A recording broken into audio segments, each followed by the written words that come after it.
नमस्कार, मैं हूं गिरीश गेरोला और आप देख रहे हैं मेरू रहबार। टिहरी रियासत के समय से ही प्रतापनगर चर्चाओं में रहा है। न सिर्फ चर्चाओं में रहा बल्कि राजधानी रहा है, और राजाओं की राजधानी होने के बाद अब प्रतापनगर अलग से विधानसभा है। इस प्रतापनगर से अब कौन राजा बनेगा, यानी कौन राजकाज संभालेगा, पॉलिटिक्स कौन संभालेगा, इसको लेकर चर्चाएं हैं और हम सभी विधानसभाओं में आ रहे हैं। प्रतापनगर के एक बार फिर से चर्चा है क्योंकि टिहरी राजशाही की रियासत रही है। इससे पहले कई दलों के विधायक वहां से चुने गए हैं, लेकिन इस बार क्या कुछ खास रहने वाला है।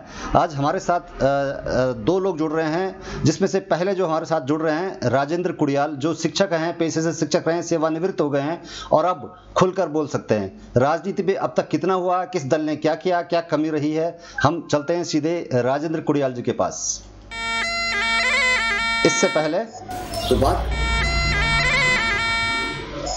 बात करते हैं प्रतापनगर विधानसभा की। प्रतापनगर विधानसभा में अब तक विकास के कितने काम हैं, कितने काम बाकी हैं, चर्चा करने के लिए आज हमारे साथ राजेंद्र प्रसाद कुड़ियाल जी हैं, जो सरकारी सेवा से सेवानिवृत्त हुए हैं, शिक्षक रहे हैं और चुपचाप दोनों दलों की उन्होंने कार्यविधि को देखा है। अब सेवानिवृत्ति के बाद वो बताएंगे कि दरअसल प्रतापनगर को क्या चाहिए था और प्रतापनगर कहाँ पीछे रह गया है।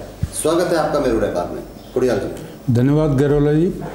लंबा एक अरसा आपने गुजारा है प्रतापनगर विधानसभा में और वहाँ पर कई उठापटक को भी आपने देखा है, गौर से महसूस किया है। कहाँ कमी रह जाती है विकास की दृष्टि से अगर देखें? विधानसभा चुनाव 2022 सर पर हैं, कहाँ पाते हैं अन्य विधानसभाओं की तुलना में प्रतापनगर को? प्रतापनगर की मूलभूत समस्याएं, सबसे पहले तो यहाँ पे जो है शिक्षा और स्वास्थ्य का अभाव है। स्वास्थ्य सेवाएं यहाँ पे जो हैं विचलित हैं। यहाँ की स्वास्थ्य प्राथमिक जो स्वास्थ्य केंद्र हैं उनमें डॉक्टरों का अभाव है, वहाँ पे आधुनिक मशीनें नहीं है तथा मरीजों को यहाँ से जो है दूर जाना पड़ता है। ये सबसे बड़ी समस्या प्रतापनगर क्षेत्र की है। आपको क्या लगता है ये जब चीज़ें हुई, इसमें विधानसभा जो विधायक चुने जाते हैं वो दोषी होते हैं, जो पंचायत के प्रतिनिधि हैं वो दोषी हैं, सरकार दोषी है, कहाँ दोष रह जाता है? दोष तो देना किसी को ठीक नहीं है, लेकिन जनप्रतिनिधियों को इस संबंध में जागरूक होना बहुत ज़रूरी था। जनप्रतिनिधियों को देखना चाहिए था कि स्वास्थ्य सेवाएं यहाँ पे विचलित हैं। यहाँ के क्षेत्र के लोग जो हैं अपने स्वास्थ्य के लिए जो है देहरादून और ऋषिकेश कहती है कि डॉक्टर्स की समस्या पूरे प्रदेश में है और धीरे धीरे सब जगह सुधार हुआ है। क्या उस अनुपात में प्रतापनगर में सुधार हो पाया कि नहीं? प्रतापनगर PSC में मात्र एक डॉक्टर है। प्रतापनगर की एक CSC लमगा है, उसमें भी मात्र एक डॉक्टर है। जब डॉक्टरों का अभाव है तो मरीज स्वतः ही जो है बाहर जाएगा। मेडिसिन नहीं है, उपचार के जो साधन हैं वो उपलब्ध नहीं है, एक्सरे मशीन नहीं है, जांच की फैसिलिटी नहीं है। अभी पिछले राज्य बनने के बाद जो 20 साल का राज्य हो चुका है, किसी जनप्रतिनिधि चाहे विधायक हो या प्रतिनिधि पंचायत का प्रतिनिधि हो, आपका कोई अच्छा काम आपको लगा हो कि उस दिशा में सही बढ़ा? हालांकि केवल एक चांठी डोबरा पुल बड़ी मुश्किल से बन पाया 15-20 साल में। इसका श्रेय तो केंद्र सरकार को भी जाता है और राज्य सरकार को भी जाता है, यहाँ के जनप्रतिनिधियों को भी जाता है। लेकिन इसके साथ साथ अन्य समस्या जैसे सड़क है, बिजली है। ये डैम हमारे बगल पे है और बिजली जो है हमें जो है बिजली की कीमत चुकानी पड़ती है। प्रतापनगर क्षेत्र के लोगों के लिए कम से कम बिजली की कीमतों में जो है उनको जो है कम आंका जाना चाहिए था। बिजली की कीमत कम करनी चाहिए थी क्षेत्र के लोगों के लिए, क्योंकि प्रतापनगर जो है प्रभावित क्षेत्र रहा है। अब तक जितने भी जो विधायक चुन के आए हैं, किसी का काम पसंद आया? कोई एक काम पसंद आया आपको? अभी तक इतना बड़ा काम किसी विधायक ने नहीं किया। कोई बहुत बड़ा जो है यहाँ पे कोई मेडिकल कॉलेज नहीं खुल पाया। प्रतापनगर के क्षेत्र की जनता जो है ये एहसास करती है कि यहाँ पे एक मेडिकल कॉलेज होना चाहिए, यहाँ पे सारी जांचें होनी चाहिए, यहाँ पे एक्सरे मशीन होनी चाहिए। सभी विधायक का सभी विधानसभा क्षेत्रों में डिमांड होती है, पर मेडिकल कॉलेज सभी जगह खुलना संभव हो नहीं पाता है। तो बड़े अस्पताल खुले, मेडिकल कॉलेज नहीं तो बड़े अस्पताल खुले, अस्पतालों का उच्चीकरण हो।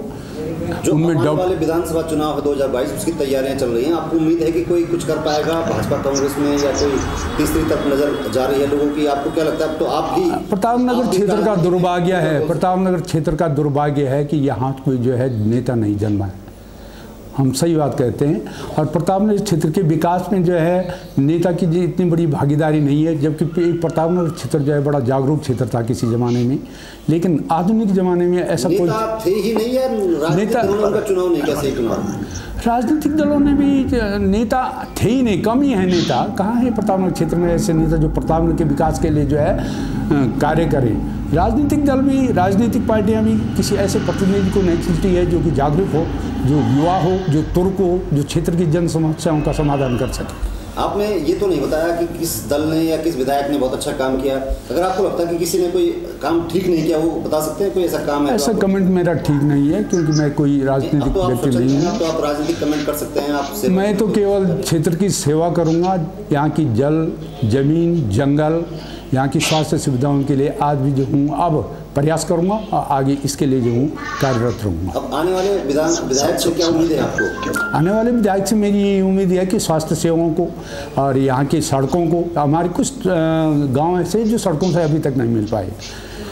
मैं आपको बताता हूँ, पिपलोगी, पुजार गांव, हमारे कुड़ियाल गांव का ऊपरी हिस्सा जहाँ से सुकरी के लिए एक रोड जानी थी, वहाँ तक खरोली ऊपर ही ऊपर, हमें सड़क से 1-2 किलोमीटर ऊपर जाना पड़ता है, तो इनको अभी तक लिंक नहीं किया गया है। एक सड़क जा रही है, वो जो है आधे पे ही ख़त्म हो गई है, यहाँ बेलगाड़ से, और वो कोटिखाल पूर्णेश्वर मंदिर के ऊपर से होते हुए खरोली से उसने निकलना था, अभी तक जो है उसका सरकार ने उसको जो है किसी विधायक की कमी है, सरकार की कमी है या राजनीतिक? विधायकों को भी देखना चाहिए कि जनता की क्या मांग है, जनता की क्या सुविधाएं हैं।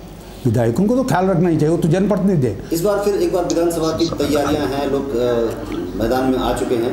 आप लोग क्योंकि जागृत लोग हैं, जागृत समाज के लोग हैं, आप लोग भी उसी पैटर्न पर चलेंगे? एक बार भाजपा, एक बार कांग्रेस, या कुछ नया आप अपने स्तर से क्या करने जा रहे हैं? अभी तक तो ऐसा नहीं लग रहा है कि कोई राजनीतिक विधायक कर सकते हैं। अभी तक तो ऐसा नहीं लग रहा है कि 2 दलों के सिवाय कोई तीसरा दल जो है उभर पाएगा।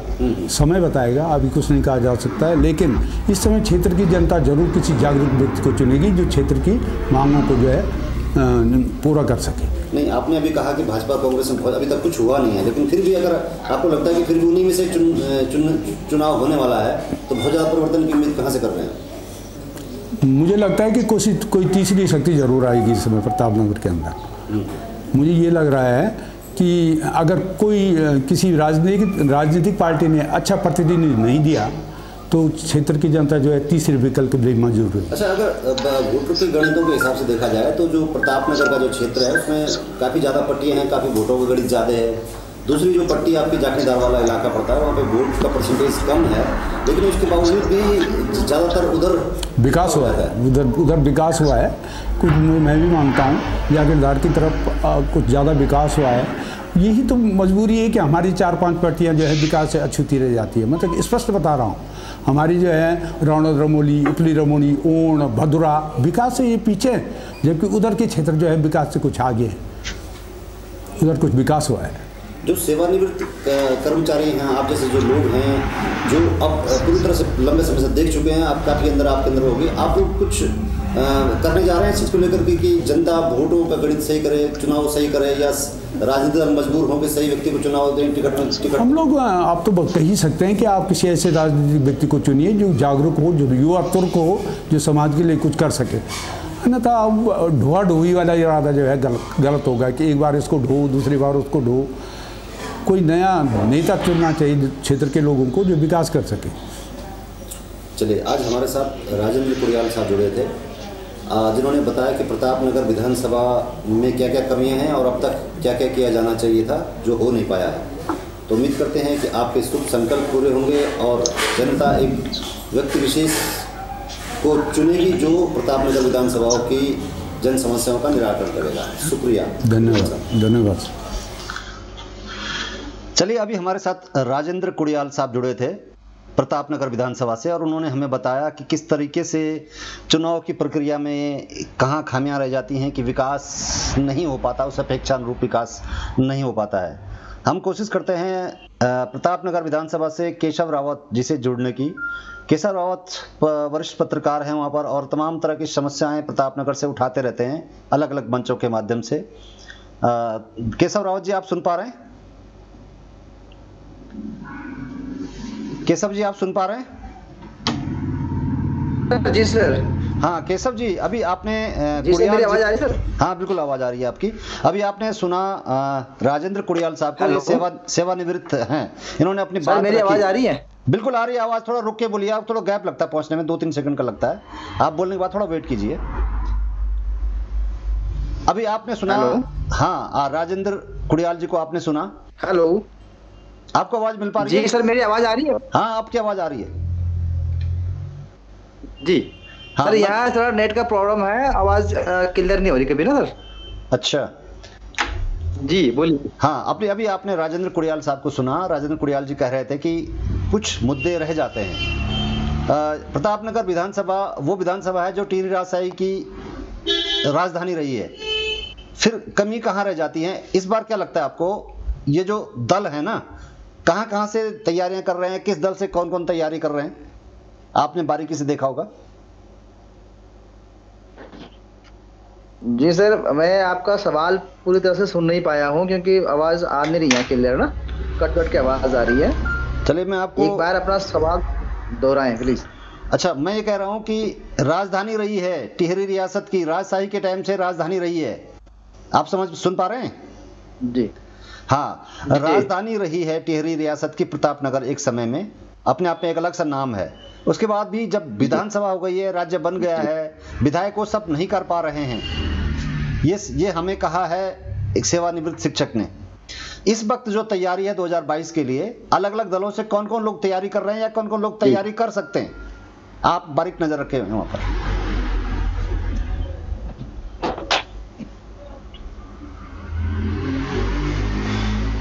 केशव जी,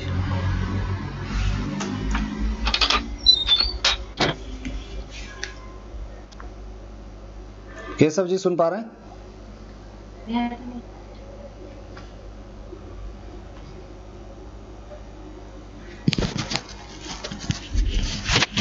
जी, मेरी आवाज आ रही है क्लियर? आपकी आवाज फिर भी कट कट के आ रही है, मैं फिर भी बता देता हूँ आपको।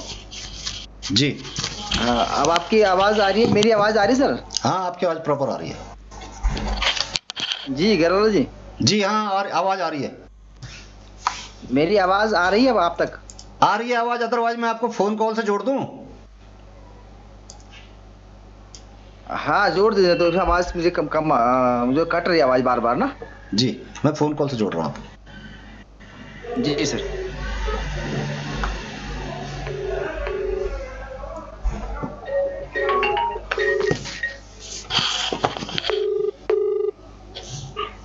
जी सर। जी सर। हाँ, अब आपको आवाज आ पा रही है? जी जी, अब आवाज आ रही है।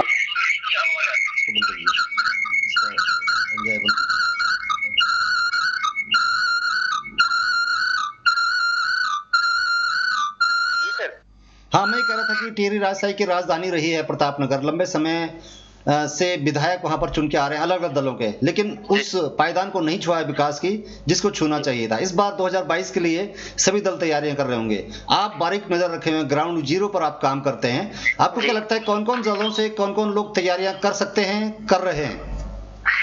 जी, पहले तो मैं आपको प्रणाम करना चाहूंगा कि आपने जो है इस तरह का कार्यक्रम रखा हुआ, और जो हमारे साथ आरपी कुड़ियाल जी जुड़े हुए हैं जी, वो हमारे गुरुजी हैं और बहुत अच्छी तरह से हमसे परिचित भी हैं जी, और समय समय पर जो है उनका हमें आशीर्वाद मार्ग से मिलता रहता है। जी जी।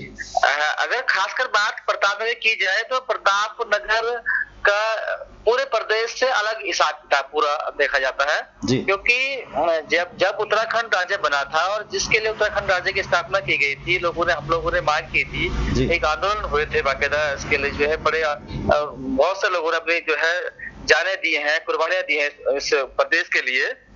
उस तरह का उत्तराखंड हमें आज देखने को नहीं मिल रहा है कहीं भी। और उसके बाद प्रतापनगर बहुत विषम परिस्थितियों में है, क्योंकि यहाँ डैम बनने के कारण जो है प्रतापनगर अलग थलग पड़ गया था। 2005 में जब T2 बंद हुआ था, बिल्कुल तो काला पानी की बात आई थी कि काला पानी की सजा भुगत रहा है। हाँ, ये आप बार बार सुनते होंगे और ये देखने को मिलता है कि वास्तव में जो है 2005 से 2021 तक बिल्कुल काला पानी की सजा प्रतापनगर के लोगों को हुई थी, और ये एक कृत्रिम वो थी, मतलब बनाई हुई थी। ये ऐसा नहीं कि कुछ दैवीय आपदा है, ये यहाँ के लोगों ने जो है, प्रतापनगर के लोगों ने खासकर देश के लिए बहुत बड़ी कुर्बानी दी है। और आज आप देख रहे होंगे कि अब लोग डिमांड भी कर रहे हैं कि प्रतापनगर के लोगों की छाती के ऊपर जो है डैम बना और बिजली पानी फ्री मिल रहा है दिल्ली वालों को, और यहाँ पर जो है ना कहीं बिजली में रियायत मिलती है ना पानी में है। यहाँ की जो समस्याएं तब थी 2002 से पहले, उत्तराखंड बनने से पहले, वो आज भी जस की तस है, चाहे आप बिजली की कहो या पानी की कहो या सड़कें कहो या स्वास्थ्य हो, शिक्षा हो, सारी व्यवस्थाएं जो होनी चाहिए थी। इससे पहले भी कई लोगों ने समस्याएं गिनाई हैं, आप भी गिना रहे हैं, लेकिन मैं ये कह रहा हूं कि कमियां कहाँ रह जाती हैं। ये तो कई बार आ गया है कि ये समस्याएं रही हैं, काला पानी हो गया, तमाम तरह की दिक्कतें रही हैं, लेकिन ये जानना चाह रहे थे कि कमियां कहाँ रही हैं। केवल विधानसभा यानी विधायक ही जिम्मेदार हैं, पंचायत के प्रतिनिधि भी जिम्मेदार हैं, या मतदाता कहीं ना कहीं गलत चुनाव कर देता है, या सरकारें जिम्मेदार हैं? कहाँ कमियां रह जाती हैं?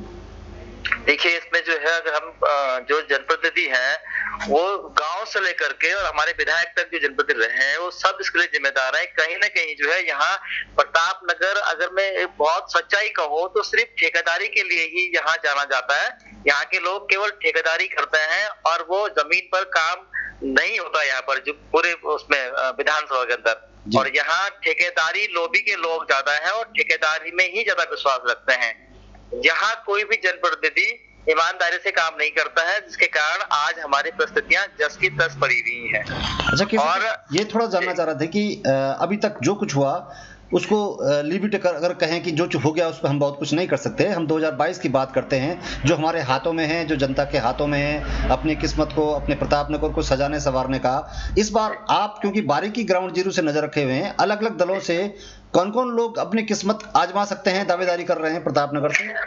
देखिए, मुख्य तौर पर जो बीजेपी कांग्रेस है वो तो खैर रही है, और यहाँ पर यहीं पर क्या पूरे प्रदेश में ही खासकर 2 ही दल हैं जो बड़े रूप में है। उसके बाद यूकेडी से भी जो है अभी हमारे व्यास जी हैं, पंकज व्यास जी, वो भी लगातार क्षेत्र में घूम रहे हैं। हमारे यहाँ के कुछ और भी लोग हैं जो बीजेपी कांग्रेस से हैं और शायद कोशिश कर रहे हैं इस बार यहाँ पर। यूकेडी का नाम ले लिया, बीजेपी कांग्रेस का नाम ले लिया, क्या आम आदमी से भी कोई दावेदार है? आम आदमी का भी यहाँ पर कुछ सुनने में आया है, लेकिन बहुत ना के बराबर है। कहीं मुझे लगता नहीं है कि अभी कोई यहाँ पर तैयारी कर रहा है।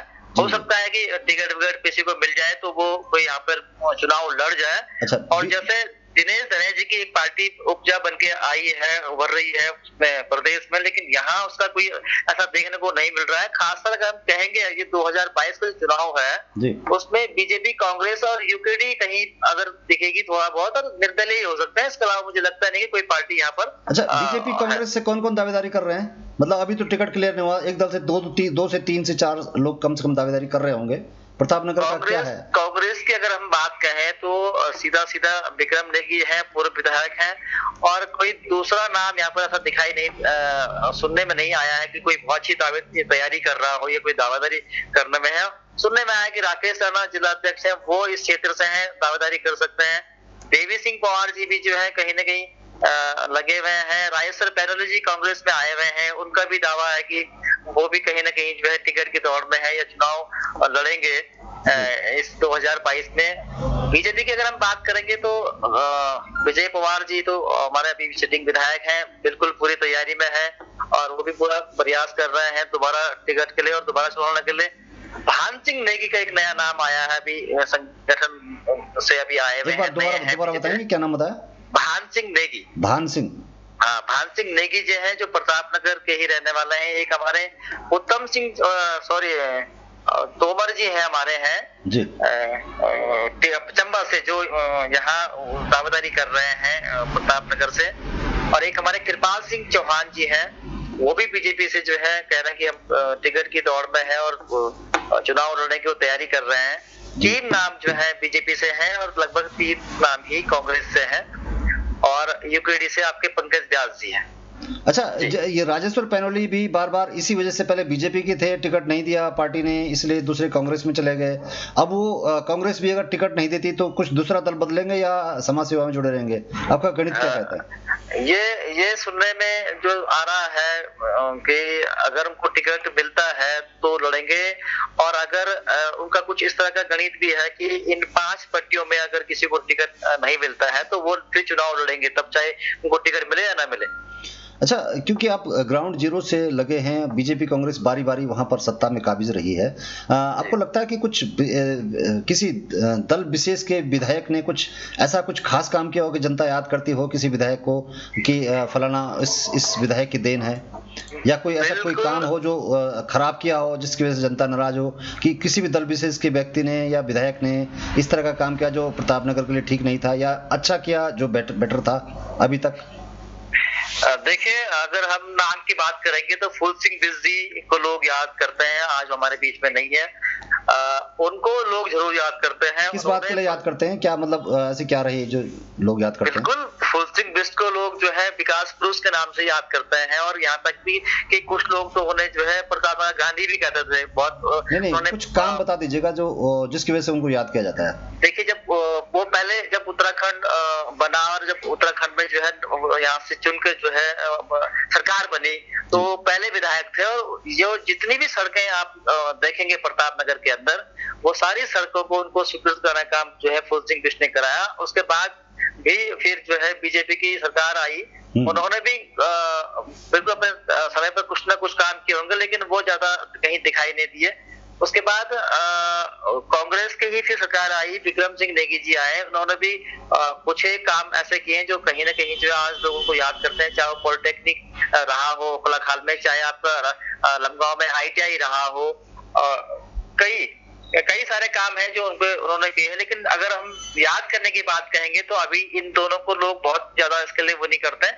हाँ, विक्रम सिंह नेगी को जरूर लोग, जो एक बड़ा फायदा लोगों को मिला है, जो OBC जो उन्होंने करवाया है, बड़े प्रयास उन्होंने किए हैं। अगर गिनने वाली बात रहेगी तो कहीं ना कहीं विक्रम सिंह नेगी का जो कई काम है वो गिनने में आता है। वो OBC उन्होंने बनवाया है, नगर पंचायत सभा उनकी सरकार में बनी है, ITI उन्होंने यहाँ खुलवाया है, पॉलिटेक्निक उन्होंने यहाँ खुलवाया है, कई सारे हैं जो उनके नाम हुए हैं और आज लोग उनको इसलिए याद करते हैं। लेकिन बड़ा जो लोग याद करते हैं वो फूल सिंह बिस्ट को ही करते हैं। और बीजेपी में अभी 4 साल विजय भाई रहे हैं, उससे पहले भी 5 साल रहे हैं, और बहुत ऐसा कुछ देखने को नहीं मिलता। केवल इस समय बीजेपी के लोग कह रहे हैं कि हमने जो है डोबरा चाटी पुल पर बहुत फोकस रखा है। मैंने उनसे भी सवाल किए थे, विधायक विजय पवार जैसे, उन्होंने कहा कि मेरा बिल्कुल पूरा फोकस जो है डोबरा चाटी पुल पर रहा, हमने एक मुफ्त पैसा देने का काम किया है, और वो कहता है कि हमारी सरकार ने जो है इसको आज आपको बना के दिया है। जैसे आपने कुछ काम गिनाए हैं फूल सिंह बिस्ट जी से लेकर के विक्रम नेगी तक, लेकिन जो 2 कार्यकाल विजय पवार ने जो बीजेपी की सिटिंग विधायक हैं, उसके खाते में कुछ ऐसा लगता नहीं आपको कि कुछ भी अभी कुछ किया हो ऐसा?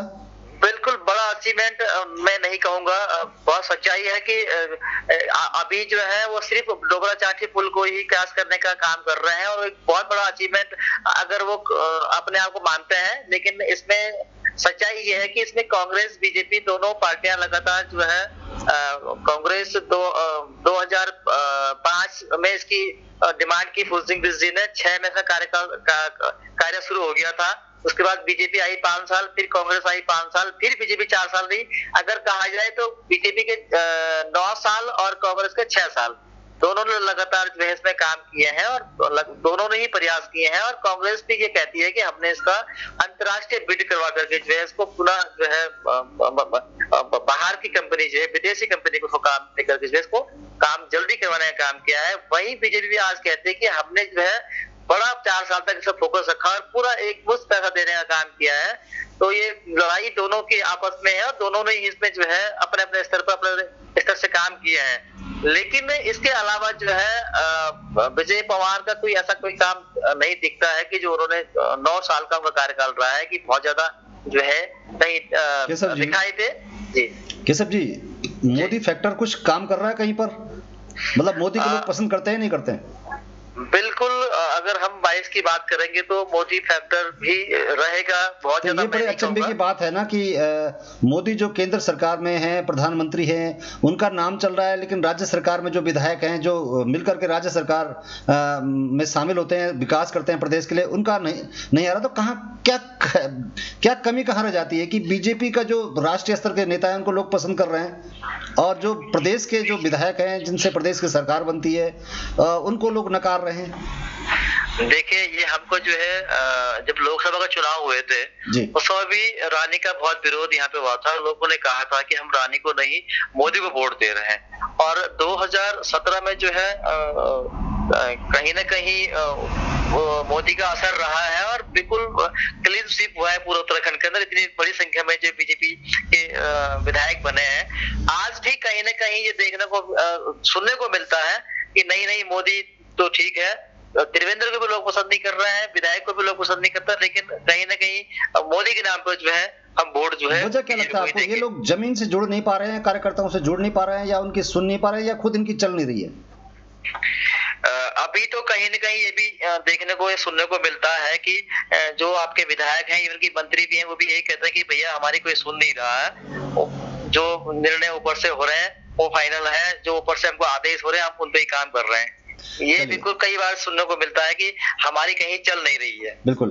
केशव जी, स्वास्थ्य, शिक्षा और रोजगार, जब हम किसी विकसित प्रदेश की, किसी विकसित विधानसभा की बात करते हैं तो स्वास्थ्य, शिक्षा, रोजगार कुछ पैमाने होते हैं, इन पे हम कसते हैं उसको, फिर देखते हैं कि हमारा क्षेत्र कितना पिछड़ा है, कितना आगे है, लोग कितने विकास के पैमाने पर कितने लोग आगे गए हैं। लेकिन जब चुनाव आता है तो ये सब चीजें गायब हो जाती हैं, कुछ और ही आ जाती हैं। तो क्या सड़कें, उच्चीकरण, ये सब चीजें जो होती हैं जिसको विधायक लोग अपना बताते हैं, काम बताते हैं, ये धरातल पे कुछ हो पाता है? स्वास्थ्य, शिक्षा, रोजगार जो हमारी मूलभूत जरूरतें हैं, जो वो उन बातों को पूरा कर पाते हैं, या ये एकदम हटकर होता है? विकास की जो परिभाषा है, जो चुनाव में मुद्दे बनते हैं, वो एकदम अलग हो जाते हैं।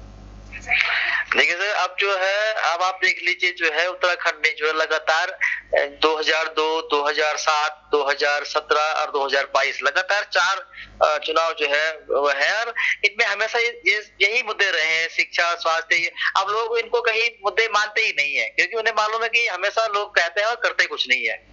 अब तो जब चुनाव आते हैं तो चुनाव में आपको पता है कि बिल्कुल शराब का जो प्रचलन रहता है, बिल्कुल लोग शराब में ही बह जाते हैं और शराब के नशे में ही सब कुछ करते हैं। उनको ये सोच समझ नहीं होती है कि हम वोट किसको दे रहे हैं, क्यों दे रहे हैं, किसके लिए दे रहे हैं, ये कुछ नहीं समझते उस लोग। उस समय शराब का जो प्रचलन रहता है, शराब का जो पूरे चुनाव में बस लोग शराब के में ही बह जाते हैं। बस मैं तो ये कहूंगा सीधे।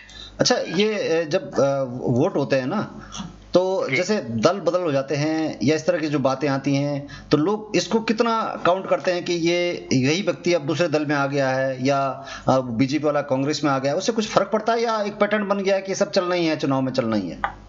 देखिए सर, सीधे से तौर पे कहूंगा तो अभी जो विधायक है, इस समय प्रेजेंट टाइम विधायक है, उसके खिलाफ लोगों का एक वो बन जाता है, और फिर तब चाहे वो सामने दूसरा कौन विधायक है उससे। यहाँ तो देखिए, मैं खासकर प्रतापनगर की बात कहूंगा तो केवल ये बारी बारी लगी हुई है कि इस बार विक्रम भाई, अगली बार गुड्डू भाई, इस बार विक्रम भाई, गुड्डू भाई, इस तरह का जो है ये जो बारी लगी हुई है, ये इनकम्बेंसी फैक्टर है, नाराज वोट जा रहा है, या हमारे पास विकल्प ही नहीं है तीसरा? बिल्कुल आपने सही बात कही है कि विकल्प की भी कहीं कमी है, विकल्प नहीं मिल पा रहा लोगों को तीसरा। और अगर विकल्प था, एक रायसर पैनल विकल्प थे, लेकिन वो अपने आप को बहुत अच्छा वो नहीं कर पाए। जब वो पहली बार चुनाव लड़ा था उस वक्त वो 8000 वोट ले आए थे निर्दलीय में जी। लेकिन उसके बाद दुर्भाग्य ये रहा इस क्षेत्र का कि वो उसके बाद चुनाव फिर लड़ते गए और घटते गए उनके वोट।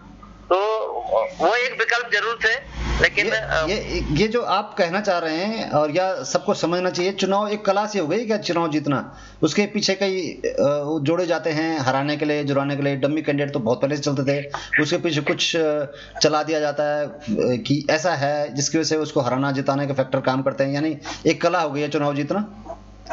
बिल्कुल एक कला भी हम कह सकते हैं कि एक कला भी है चुनाव जीतना। और दूसरी बात यह है कि खासकर पूरे प्रदेश में अगर देखा जाएगा तो केवल बीजेपी और कांग्रेस के ही लोग जीत कर आ रहे हैं, अन्य जो दल हैं वो कहीं भी नहीं है। एक आध कहीं अपवाद रहा हो, कहीं यूकेडी का या कहीं निर्दलीय का। और ये चीजें जो है बिल्कुल स्पष्ट है कि अगर किसी को भी, जैसा हमारे रायसर पैनल की बात कर रहा हूँ, अगर उनको टिकट मिल गया होता बीजेपी या कांग्रेस से तो बिल्कुल कंफर्म था कि वो विधायक बन गए होते, लेकिन उनको नहीं मिला। और ये बिल्कुल फैक्टर है यहाँ पे कि बीजेपी या कांग्रेस से ही विधायक चुन के जाना है, ये लोगों के दिमाग में घर कर गया है। अभी केशव जी, जो राजनीतिक दल के जो प्रत्याशी जो हम देख पा रहे हैं, उनको समझ पा रहे हैं, हमें लगता है कि केवल डोबरा चांटी पुल के अलावा किस दिखता नहीं नेताओं को कुछ मुद्दा। उनको लगता है ये बहुत बड़ा मुद्दा है और ये हमारे पक्ष में है। बीजेपी भी उसको अपना क्रेडिट ले रही है, कांग्रेस अपना ले रही है क्रेडिट। क्या इसके अलावा नेताओं को मुद्दे दिखाई नहीं दे रहे, या उनको लगता है कि मुद्दे में जान नहीं है? मेरे हिसाब से तो अब वो मुद्दा नहीं रहा है। जब तक वो नहीं बना था तब तक वो मुद्दा था। अब तो वो ये बन गया है, हमने दिलाया।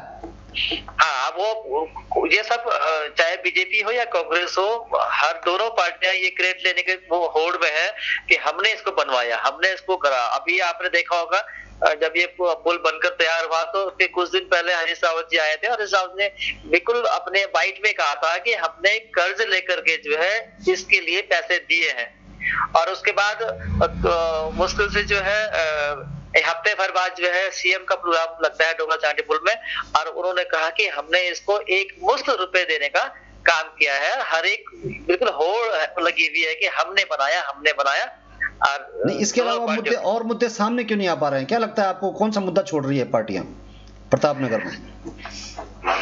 अब जो मुद्दे जो आपने कहा था पॉलिटेक्निक नहीं है, लड़के टेक्निकल हो जाते हैं तो कहीं ना कहीं जॉब कर लेते हैं स्किल इंडिया में, या अपने आप कुछ है नहीं, फौज में जाना, बीटीसी बीएड करना, इसके अलावा कुछ हो नहीं पा रहा है। देखिए प्रतापनगर में जो है बड़ा मुद्दा था इस पुल का। इस पुल के बाद जो है प्रतापनगर की दूरी कम हुई है, बिल्कुल निश्चित तौर पे कम हुई है।